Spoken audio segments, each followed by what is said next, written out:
오늘 철학자는 이렇게 이야기합니다. 우리 인생은 B로 시작해서 D로 끝난다. 자, 인생은 B, 버스, 태어난, 탄생을 이야기하는 거죠. D는 데스, 죽음을 이야기하는 겁니다. 그러니까 B와 B 사이에는 뭐가 있느냐? 영어 좀 되시는데요. 네. B와 D 사이에는 C가 있습니다. C는 다름 아닌 초이스, 선택이라는 거죠. 다시 말하면 우리는 태어나서 죽을 때까지 끊임없이 선택하며 살아간다고 하는 의미입니다. 자, 인생은 곧 선택이라는 거죠. 선택이 곧 우리의 삶을 만들어가기도 합니다. 배우자의 선택 얼마나 중요합니까? 직업의 선택 얼마나 중요합니까? 자, 그러나 결혼보다도 직업보다도 더 중요한 선택이 있다고 한다면 그것은 바로 믿음의 선택, 신앙의 선택인 줄 믿습니다. 자, 신앙의 선택은요, 이 땅에서의 삶의 모습은 물론이거니와 이 땅을 다 마친 다음에 이후에 영원한 운명까지도 결정하는 것이기 때문에 너무나 중요하다는 겁니다. 자, 그러나 예수를 우리의 구주와 주님으로 믿고 정말 우리 그리스도인이 되었다고 해서 거기에서 신앙의 선택은 다 끝났다라고 말할 수는 없어요. 자, 믿기 시작한 이후부터는 나 그러면 어떤 신앙생활을 해야 될 것인가? 우리는 하나님의 기쁨이 되는 신앙생활은 무엇인가를 계속해서 선택을 해야만 된다는 겁니다. 자, 그런 신앙생활 중 가장 아름다운 것을 선택하라고 한다면 우리는 전도를 둘 수가 있을 겁니다. 자, 일반적으로 교회 생활에 5대 원칙이 있어요. 첫 번째는 교회의 존재의 이유는 첫 번째는 예배입니다. 예배를 드리기 위해서. 자, 두 번째는 전도입니다. 자, 세 번째는 교제입니다. 교제. 네 번째는 하나님의 사람으로 교육하는 겁니다. 그리고 다섯 번째는 봉사하는 겁니다. 자, 이것이 바로 교회의 존재의 5가지의 목적이에요. 예배, 전도, 교육, 교제, 봉사. 자, 건강한 신앙생활은 이 5가지가 균형이 잡혔을 때 건강하다라고 이야기합니다. 마찬가지로 그 교회가 건강한 교회냐 아니냐를 판가름할 수 있는 것은 이 5가지 요소가 그대로 잘 되어져 있느냐, 이것을 보고 그 교회가 건강한지 아닌지를 판가름할 수가 있다는 겁니다. 엄마가 아기를 키울 때 편식하는 아이들의 식습관을 바로 잡아주려고 애를 많이 쓰잖아요. 자, 그것은 아기가 균형 있고 건강하게 자라기 위해서 영양분을 골고루 섭취해야만 하기 때문이라는 겁니다. 자, 그러면 교회의 5가지 기능 중 어떤 기능이 가장 힘들고 어려울까요? 단연 전도가 가장 힘들고 어려울 것입니다. 자, 그렇다 보니 우리가 믿는 사람들이라고 해서 다 전도하며 사는 것은 아니더라는 거죠. 왠지 전도하면 부담감이 와요. 어떤 그리스도는 전도는 하지만 어떤 그리스도는 자신이 그리스도인이라고 하는 정체성을 가지고 있음에도 불구하고 한 사람도 전도하지 못하고, 아니 전도하려고 노력도 하지 않으면서 인생을 마감하는 사람들도 있는 것이 사실이라는 겁니다. 자, 한국교회 미래를 준비하는 모임에서 설문조사를 했습니다. 자, 그 조사에 의하면 나는 지난 1년간 누군가를 전도해서 교회에 출석하게 한 적이 있습니까? 라고 하는 설문이었어요. 자, 오늘 여러분에게 다시 한번 질문합니다. 여러분은 지난 1년간 누군가를 전도해서 교회에 출석한 적이 있으십니까? 자, 그렇다라고 대답한 성도가 26.4%였고 그런 일이 없다라고 대답한 성도들은 73.6%였다고 그래요. 자, 그러니까 교회에 출석하는 성도들 가운데 전도하는 이들은 4명 중에 한 사람밖에 되지 않는다는 겁니다.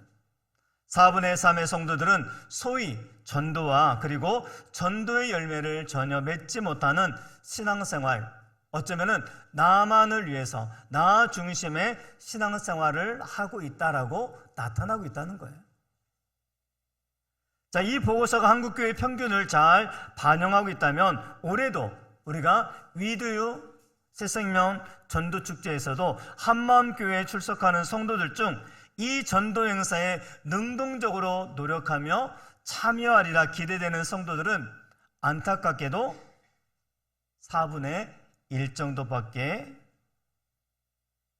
해당되지 않는다는 사실입니다. 아니, 실제로 보니까 4분의 1만 작정하고 4분의 1만 그것을 위해서 지금 노력하고 있더라는 거예요. 자, 오늘 제가 묻고 싶은 질문은 이것입니다. 여러분은 평생 신앙생활을 하면서 전도 안 하는 성도의 삶으로 선택하며 살아가시겠습니까? 아니면 주님의 기대를 이루어드리는 전도의 열매를 맺는 삶을 선택하며 살아가시겠습니까? 자, 이것은 선택은 여러분이 할 수 있는 거죠. 러시아가 공산주의 통치를 받았던 시대의 일이었습니다. 어떤 강제 노동 수용소에 보리스 콤펠트라고 하는 이름을 가진 유대인 의사가 배치가 됐어요. 자신도 죄수이면서 또 의사로서 다른 죄수들을 치료하기 위해서 배치가 된 사람이었던 겁니다. 자, 그리고 그에게 중요한 임무가 한 가지 주어졌는데 뭐냐면 어떤 심한 병에 걸린 사람이라 할지라도 당신은 일할 수 있다, 당신은 건강하다라고 하는 도장을 찍어가지고 노동장으로 보내는 일이 이 사람의 주된 사명이었습니다. 자, 이것을 감당을 해야 되는데 이 지령을 어기면은 당신은 사형을 당할 수 있다라고 경고를 받고 있는 상황입니다. 자, 그런데 그가 이 지옥 같은 수용소에서 같은 동료 죄수로부터 전도를 받고 그리스도인이 되었습니다. 자, 그는 성경을 읽기 시작합니다. 그는 성경을 통해서 한 생명의 소중한 가치, 한 영혼의 무한한 가치를 깨닫게 되었습니다. 자, 그러던 어느 날 총명해 보이는 젊은 죄수 한 사람이 대장암이라고 하는 진단을 받게 됐어요. 다행히 초기입니다. 자, 근데 의사 입장에서 초기다 보니까 치료에 희망이 있다고 판단은 한 이 의사는 수용소에 지령된 수칙을 어기고 정성을 다해서 이 환자를 치료하고 그에게 예수 그리스도의 사랑과 복음을 전해 주었던 겁니다. 그가 회복되어 가기 시작하던 어느 날 그는 자신을 치료하고 있는 의사에게 이렇게 묻습니다. 아니, 당신은 자신의 목숨을 잃을 수 있는 이런 위험을 알면서도 도대체 왜 나를 살리려고 하는 것입니까? 그때 의사는 이렇게 이야기합니다. 예수님의 사랑 때문이라고. 그리고 내가 성경을 보니까 한 사람의 영혼의 가치는 너무나 소중하기 때문이라고 그렇게 가르쳐 주는 겁니다. 그날 저녁 그가 예수란 도대체 누구인가를 생각하고 있을 때 자기 방에 다가왔던 한 간수에게 너무나도 충격적인 소식을 하나 듣습니다. 방금 전에 자기를 살린 그 의사가 그 사건이 탄로나서 그만 처형되었다고. 그리고 이 처형당한 의사가 살렸던 청년이 바로 그 유명한 노벨상을 수상한 작가였던 알렉산더 솔제니치라고 하는 청년이었던 겁니다. 사랑 여러분, 한 영혼을 살리고자 자신의 생명을 내어놓았던 것은 비단 이 의사만의 이야기가 아닙니다.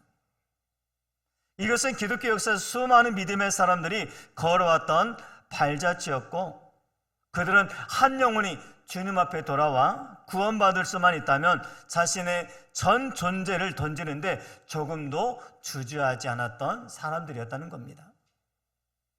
그리고 이것은 바로 하나님이신, 즉 예수님께서 우리 인간을 지극히 사랑하셔서 높고 높은 보좌를 버리시고 이 땅에 오신 중요하고도 궁극적인 이유였던 거죠.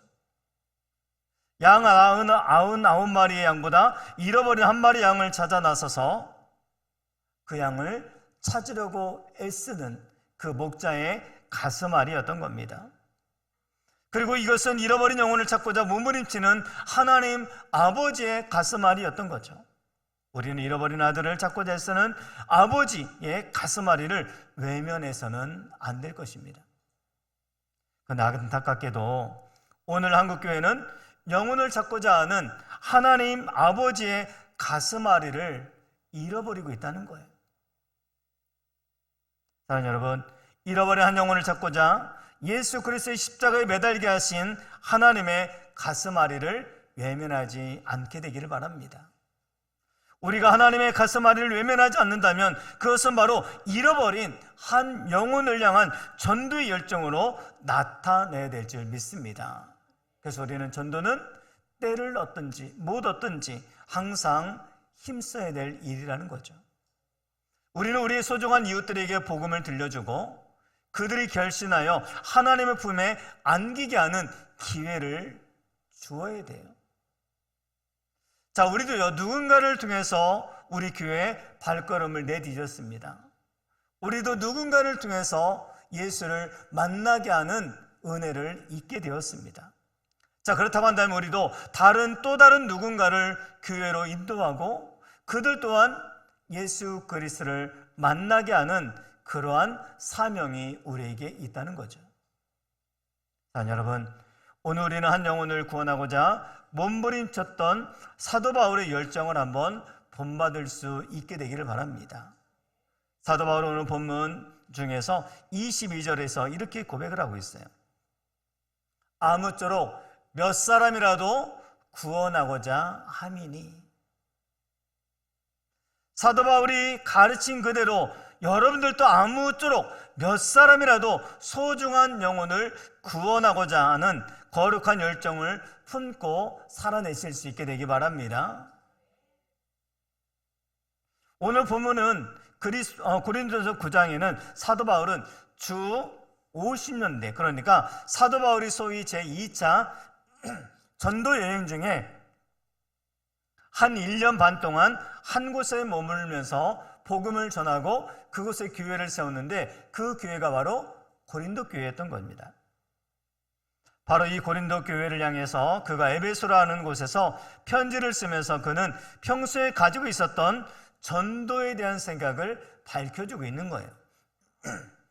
그것은 다름 아닌 다만 몇 사람이라도 정말로 구원을 받을 수만 있다면 나는 무엇이라도 할 수 있고 무엇이라도 되겠다. 자, 이것이 바로 사도 바울의 전도에 대한 태도요, 마음이었던 겁니다. 오늘 본문을 통한 사도 바울의 고백. 자, 이 고백이 우리 고백이 되어야 될 줄 믿습니다. 왜냐하면 영혼이 구원받는 일보다 더 소중한 일은 없고 그보다 더 고귀한 일은 없기 때문인 거죠. 자, 그렇다면 오늘 본문은 이 소중한 영혼들을 전도하기 위해서 우리는 어떻게 해야 되겠느냐는 거죠. 우리는 어떤 자세로 삶을 살아가야 되겠느냐라는 겁니다. 오늘 본문의 세 가지를 우리에게 이야기해 주고 있는데 첫 번째는요, 복음 전도는 의무라는 사실을 깨닫고 살아가야 된다는 겁니다. 오늘 16절 말씀을 다시 보면요, 내가 복음을 전할지라도 자랑할 것이 없으면 내가 부득불할 임이라. 자, 사도 바울이 여기서 복음 전도를 부득불할 일이라고 고백을 하고 있어요. 부득불할 일. 자, 이 말을 조금 더 다른 의미로 해석을 해보면 이런 겁니다. 나는 그렇게 하지 않을 수 없는 거룩한 부담을 느끼고 있다. 즉, 복음 전도에 대한 거룩한 부담감을 느끼고 있다. 그런 의미라는 겁니다.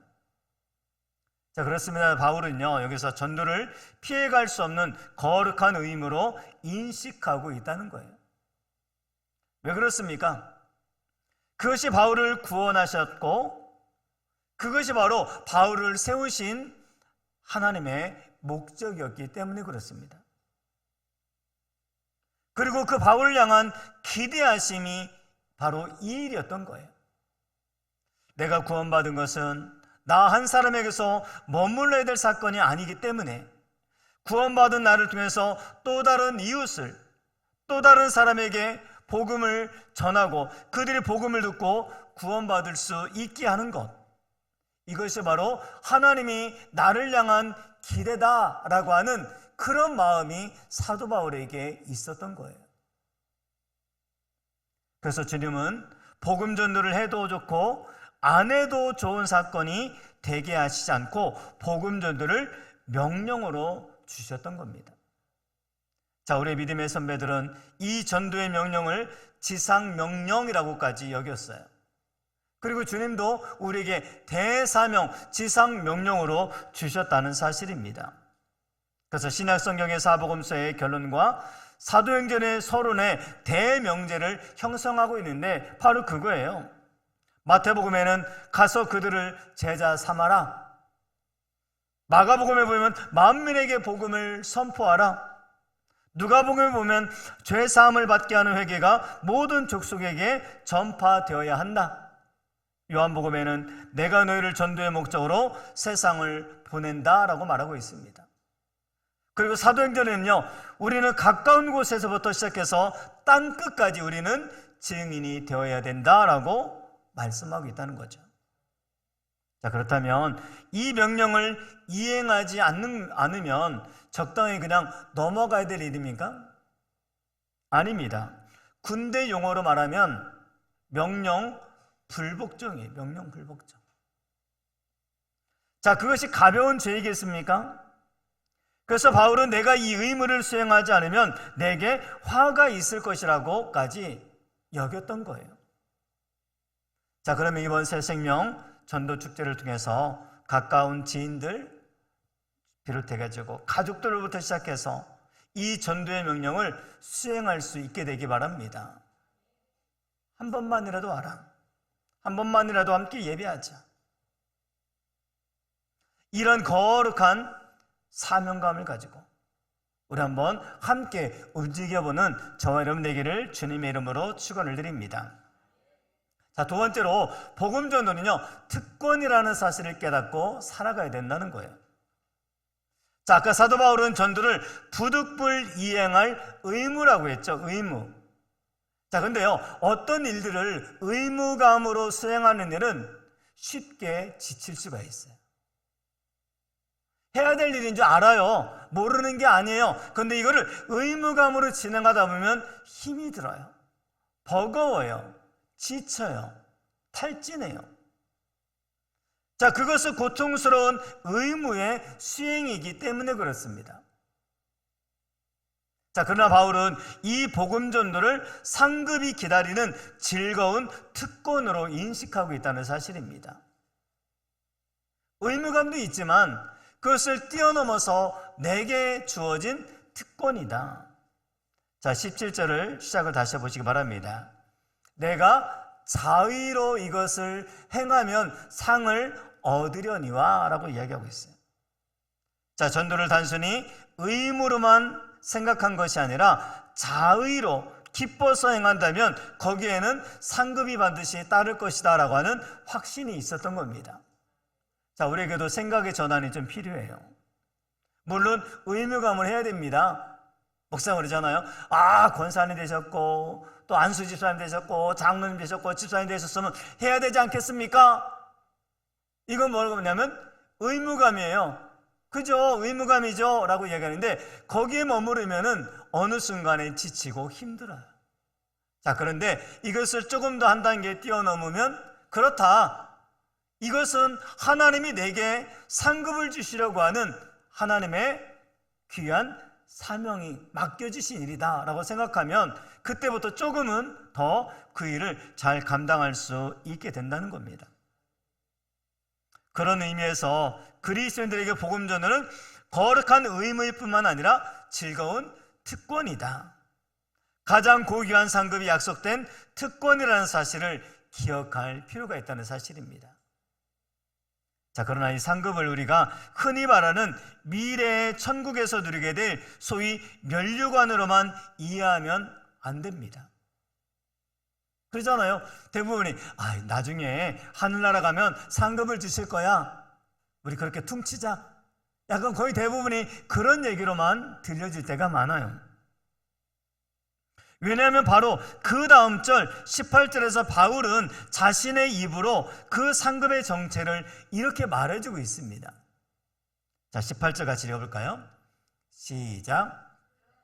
대상이 무엇이냐? 내가 복음을 전할 때 값없이 전하고 복음으로 말미암아 내게 있는 권리를 다 쓰지 아니하는 이것이로다. 자, 여기서 바울은 자기가 누릴 수 있는 권리를 포기하고 복음 전도의 십자가를 지는 그 자체가 자신의 특권이고 상급이라고 말하고 있다는 겁니다.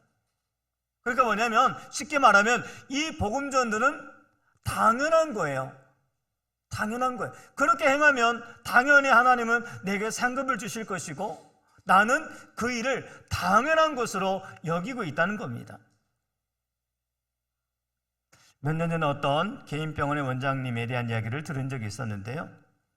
자, 이 병원에서 10년 동안 꾸준하게 환자를 돌보는 자신과 같은 교회 나가시는 자원봉사 권사님 한 분이 계셨습니다. 이분이 너무나 성실하게 자원봉사하면서 환자들을 돌봐주시는 거예요. 그래서 명절이 돼서 이 원장님은 너무너무 감사한 겁니다. 그래서 약 한 200만 원 정도를 해가지고 감사의 표시로 드렸습니다. 자, 그런데 이 원장님이 감사의 표시로 내놓는 그 순간 이 권사님이 정색을 하면서 항의를 합니다. 원장님, 왜 제 상급을 빼앗아가려고 하십니까? 제게 이런 것을 주시면 제가 겨우 이런 물질의 보상을 바라고 여기서 봉사한 꼴이 되고 말지 않겠습니까? 제가 이것을 받으면 저는 더 이상 이곳에서 기쁨으로 일하지 못할 것이다 라고 하셨어요. 그래서 원장님 오히려 이 권사님의 순수한 믿음 앞에서 자신이 부끄러웠다라고 고백을 하셨습니다. 저는 본문의 사도 바울의 고백이 그런 차원의 고백이었을 거라고 생각이 됩니다. 바울에게는 전도 그 자체가 즐거움이었고 감사였어요. 때로 전도하다가 당하는 고통, 그것도 기쁨으로 받을 수가 있었던 겁니다. 자, 이것을 굳이 표현한다면 십자가를 지는 감격이라고 표현해 볼 수 있을까요? 자, 그래서 바울에게 전도는 즐거운 특권이었던 겁니다. 예수 그리스도에게 십자가는 고통이었지만 예수 그리스도에게 십자가는 또 다른 감격이었고 기쁨이었어요. 왜 그래요? 온 인류의 영혼들이 구원받는 일이었기 때문에 그렇습니다. 우리도 하나님께서 주시는 예수님의 마음을 가지고 부담은 부담입니다. 힘든 것은 당연하기도 합니다. 하지만 예수님이 온 인류를 위해서 십자가를 지셨던 그 감격을 가지고 우리 또한 동일하게 십자가를 지는 마음을 가지고 그 영혼을 구원하는 일에 힘쓸 때 우리의 기쁨이 되고 감격이 되어질 줄 믿습니다. 자, 이것은 전도를 해본 사람만이 알 수 있고 이해할 수 있는 고백이라고 믿습니다. 자, 세 번째로 복음 전도는요, 내게 주어진 사명이라는 사실을 깨닫고 살아가야 돼요. 사명이다. 자, 오늘 9장 17절에 보니까 나는 사명을 받았노라 라고 했습니다. 사명을 받았노라. 바울은 물론 자유로, 즉 자원하는 마음과 즐거움의 심정으로 전도하고 있지만 때로 이런 즐거움의 마음이 동반되지 않는다 해도 전도는 여전히 포기할 수 없는 그의 사명이라고 고백하고 있다는 거예요. 자, 여기서 사용된 사명이라고 하는 단어는 본래 집안일을 위해서 맡겨진 청지기적 사명을 뜻하는 겁니다. 이 단어는 집주인이 집안일을 맡기려고 한 사람을 선택해요. 그런데 그 사람이 누굴까요? 믿을 만한 사람이겠죠? 자, 이 집안일을 믿을 만한 청지기에게 신임하며 맡길 때 쓰이는 단어가 바로 이 사명이라고 하는 단어입니다. 자, 그러면 우리에게 왜 전도의 사명을 주셨을까요? 믿을 만하기 때문에. 우리 한마음교회 이런 전도의 마음을 주신 이유가 뭘까요? 우리 교회를 믿을 만하기 때문에. 바울은 전도를 하나님이 당신을 신임하셔서 하나님의 가족된 자신에게 맡기신 특별한 사명으로 이해를 했다는 거예요. 그렇습니다. 전도의 사명은 천사에게도 맡기지 아니하는 사명이에요. 찬송가 207장에 보니까 주에게 부탁하신 일 천사도 흠모할 일이라는 겁니다. 내가 하고 있는 일은 그냥 초라한 일이 아니라 천사가 나도 그 일을 하고 싶다라고 하는 흠모하는 일이라는 거예요. 화목해 하라신 구주의 말씀을 온 세상 널리 전하리라고 고백을 하고 있다는 거죠. 자, 이 찬송가를 만든 사람은 바로 엘라이저 캐슬이라고 하는 사람입니다. 자, 이 사람은 본래요 의사였어요. 그는 성공적인 의사였고 평신도 지도자로서 자신의 직업의 일에서 모범적인 그런 성공을 거둔 인물이었던 겁니다. 자, 근데 이분은 한 침례교회에서 모범적으로 섬기셨던 그런 분이셨는데, 그는 특별히 전도의 특별한 사명을 느껴서 병원에서 많은 환자들을 전도하고 또 언제 어디서나 자신의 삶의 이유, 존재 이유는 바로 복음 전도다라고 고백하셨던 분들이셨습니다. 자, 그런 어느 날 그는 돈 버는 것보다 전도하는 것이 그렇게 좋으냐라고 하는 질문을 받았어요. 그때 그렇고 말고요. 결국 우리는 이 땅에서 나그네 아닙니까? 나그네 인생에서 영혼 구원보다 더 가치 있고 고귀한 일이 어디 있겠습니까? 그 전도는 천사도 흠모하는 일인데요. 자, 옆에 있던 부인이 천사도 흠모하는 일이라는 그 말에 감동을 받고 집에 돌아와 남편에게 그 말을 시로 쓰면 자신이 작곡을 하겠다고 이야기합니다. 자, 그래서 이 부부의 고백으로 탄생한 곡이 바로 우리가 지금은 나그네 되어도 화려한 천국에 머지않아 가리니 이 세상 있을 때 주 예수 위하여 끝까지 힘써 일하세. 끝까지 힘써 일하는 그게 뭐냐? 천사도 흠모하는 복음을 전하는 일이다 라고 고백하고 있는 거죠. 그런데 그의 나이 60을 넘기면서 그의 마음에 이제 파트타임이 아니라 풀타임으로 복음을 전하고 싶은 마음이 생겼습니다. 그래서 의사 일을 다 내려놓고 목회하는 일에 헌신하게 됩니다.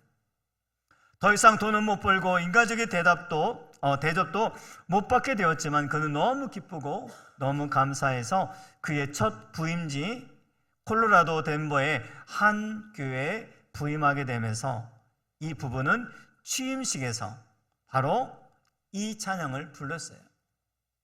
우리가 지금은 나그네 되어도 화려한 천국에 머지않아 갈 것인데 이 세상에 있을 때 주위에서 끝까지 힘써서 일할 것이다. 그런데 그 일은 바로 천사도 흠모할 만한 주님이 내게 부탁하신 사명이다 라고 고백하고 그들에게 찬송으로 불러드렸던 겁니다. 자, 그런데 캐슬이 이 교회 목사로 부임한 지 얼마 지나지 않아서 부인은 불행하게도 교통사고로 세상을 떠나고 말았습니다. 누군가가 장례식에 와서 그에게 이렇게 말합니다. 목사 되신 거 후회하지 않느냐고. 목사 안 되고 의사 하셨으면 부인이 그렇게 빨리 가지 않으실 수도 있었을 거 아니냐고. 그때 캐슬의 대답이 무엇인지 아십니까? 제 아내는 우리가 지금은 나그네 되어도 찬송을 작곡하면서 제게 이런 말을 했습니다. 나그네 인생길에 행복한 전도자의 곁에 머금이 자기의 행복이었다고. 혹시 자기가 먼저 이 세상을 앞서가는 일이 있으면 난 변함없이 당신의 하늘의 응원자가 되어 함께 복음의 증인이 될 것이라고. 그리고 그는 부인의 장례식에서 다시 회중들에게 이 찬송을 불렀던 겁니다. 우리가 지금은 나그네 되었지만 화려한 천국에 머지않아 갈 것이다. 이 세상에 있을 때 주님을 위해서 힘써 복음을 전하게 될 것이다. 주님이 내게 부탁하신 일, 천사도 흠모한 그 일 끝까지 나는 온 세상에 복음을 전할 것이다. 이 찬송으로 올려드렸던 겁니다. 사랑하는 여러분, 여러분의 인생도 이런 모습이 될 수 있게 되기를 주님의 이름으로 축원을 드립니다. 우리도 이런 표현을 한번 했으면 좋겠습니다. 전도는 축제이지 노동이 아니라는 거예요. 전도는 동행이지 혼자 우는 일이 아니라는 겁니다. 그래서 with you, 함께 하자는 거예요. 함께 하자는 거예요. 이거를 노동으로만 생각하지 말고 축제로 한번 여겨보자는 겁니다.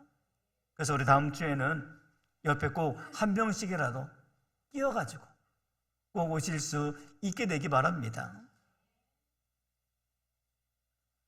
말씀을 마치고자 합니다. 옛날 미국 동부에서 있었던 일입니다. 눈보라가 엄청나게 불어오게 됐습니다.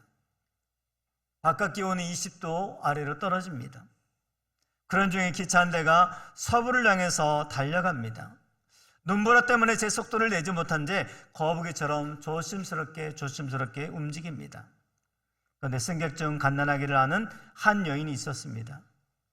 그녀는 자신이 내릴 역을 지나치지 않으려고 잔뜩 신경을 쓰고 있었어요.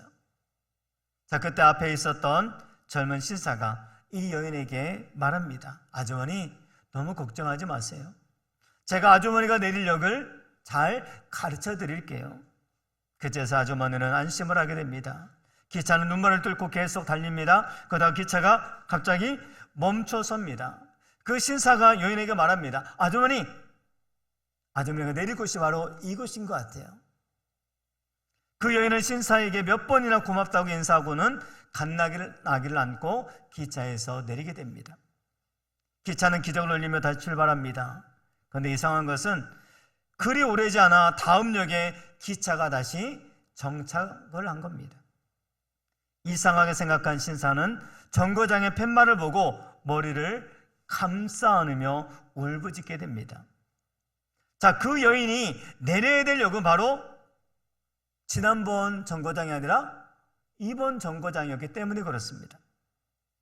신사는 차장을 불러 조금 전에 멈춘 역이 어디냐고 물어봅니다. 그러자 차장은 그 역은 역이 아니다. 갑자기 눈보라 때문에 잠시 멈춘 것이지 그것은 역이 아닙니다. 눈이 넘어와서 눈을 잠시 치우느라고 멈춘 것입니다. 그러게 거기는 민가가 없는 황량한 벌판이었습니다. 그런지도 모르고 확인도 안 해보고 이 신사는 이 여인에게 잘못 가르쳐 준 거죠. 이튿날 여인이 내린 곳에 그 철길 옆에는 아기를 안은 여인의 모습을 한 눈덩이가 발견됐습니다.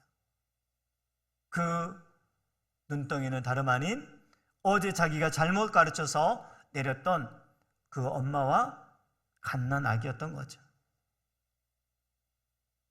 사람에게 길을 잘못 알려주는 것이 얼마나 무섭고 비극적인 일인가를 보여주는 이야기 아닐까요? 그런데 혹시 지금 우리도 이런 실수를 하면서 살고 있지는 않습니까? 또한 그것이 얼마나 무서운 일인지 모르고 살고 있지는 않습니까? 잘못 알고 잘못 가르쳐주면 그것도 무서운 일이지만 알면서도 안 가르쳐주면 그것은 더 큰 심판을 불러오게 될 겁니다. 수많은 사람들이 지옥의 길로 가고 있는데 그것을 잘못된 길이라고 말해주지 않는다면 그 신사보다 더 나쁜 사람이 될 것이고 어쩌면은 주님은 그것에 대해서 우리에게 책임을 물으실 겁니다. 수많은 사람들이 지옥에 가고 있는 그것을 우리가 본다면 이제 우리가 조금이라도 그들에게 다가가서 그들의 길을 다시 한번 알려주고 바른 길로 가게 해야 될 줄 믿습니다. 간절히 소망하기는 여러분 때문에 예수 알지 못하는 사람들이 예수 만나는 축복, 그리고 그들의 축복이 나중에 난 당신 때문에 내 인생의 최고의 축복이었노라고, 그 선택이 최고의 축복이었노라고 고백되어지는 놀라운 은혜가 있기를 주님의 이름으로 축원을 드립니다. 자, 우리도 이 마음 가지고 우리는 나그네 인생길이지만 분명히 화려한 천국에 가게 될 겁니다. 그런데 내게 맡겨주신 사명 끝까지 잘 감당하는 인생 되기 원합니다. 우리 그 마음 가지고 한번 이 찬양을 고백하며 드리도록 하겠습니다.